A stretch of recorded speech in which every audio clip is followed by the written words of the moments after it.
Okay, I'm going to show you how to home the Shark RS1000. It's a digital router table. I've turned it on, and this is the first screen that comes up. Says to be safe around equipment that moves automatically, basically.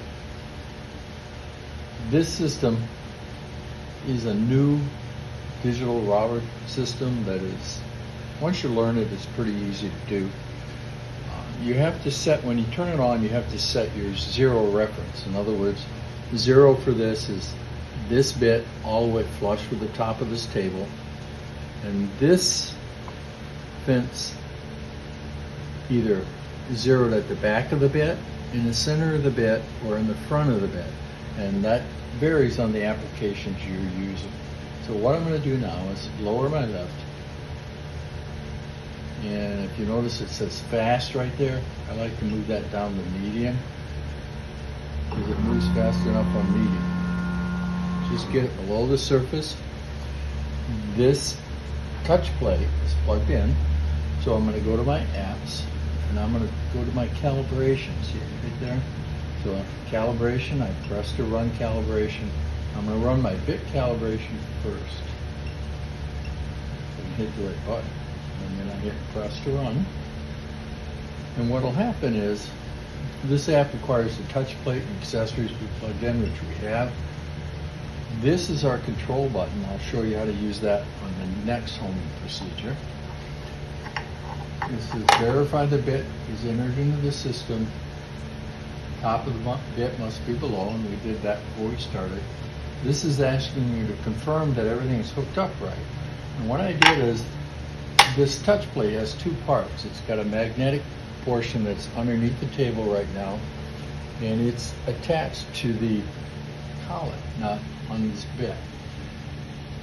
So what I'm going to do is, by touching this corner to the bit, it makes connection.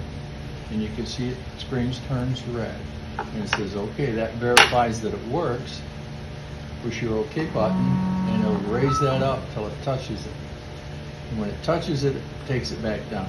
So it's OK. So that's calibrated. Now I'm going to run my fence calibration.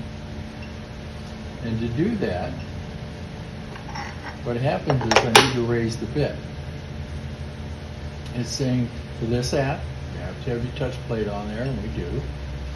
This control button, when I push it, allows me to raise my lift back up because it has to extend above the table. Whoops, up. It has to extend above the table so that it can touch this touch plate when the fence moves forward. Now, if you look at it, what's going to happen, I've got it raised, so I say that's okay.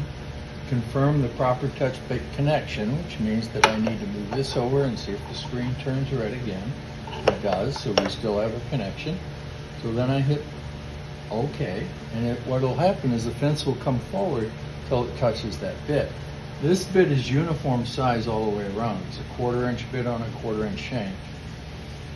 So I don't have any edges sticking out. On some bits you have cutting edges that stick out farther, especially if they're insert bits. So you need to make sure that's pointed to where you want to home it, which would be towards this plate and square to that plate. So we say OK. It's moving forward slow till it touches it, and then it backs away. So what happens then, now we've run both calibrations, one for the lift and one for the fence. Now when you're done, you need to remove your magnet and your plate out of your work area and put them back on the pocket, storage pocket right there. I made one, but you can buy one from Next Way. They have some nice storage pockets. And that's it. What we're going to do is make sure our diameter of our bit is entered correctly. Get that. It's not. It's 0.25 inches. Say OK. Now it tells me that my bit diameter from side to side is 0.25. Now, if you notice on the screen, let's go back to the original screen. right here is the button. If you push that, it goes to metrics. Millimeters versus inches. So this is at inches, and that's what we want. And we want our speed at medium. And that's how you home it. It's all homed and ready to go. Now that it's homed, you have your access to all these applications. The first one we're going to do in the training is fluting. Why did I pick fluting? Because it's an easy app to do, and you can make I'll get one so you can see it. It's called a cooling trivet. And that's what it looks like. This is a scrap piece that this is made out of cypress, and some of the pieces flaked off because it's a real soft wood. But that's a fluting toolpath. Allows you to cut lines equally spaced, calculates all that for you. I rotate it at 90 degrees and cut them on the back as well, and that gives me almost like a waffle, so the air flows through here to cool off whatever sits on your trivet. But you can make all kinds of neat stuff with this. It's kind of fun. I'm looking forward to learning more and doing more. And you have a great day. But that's how you home it. Take care.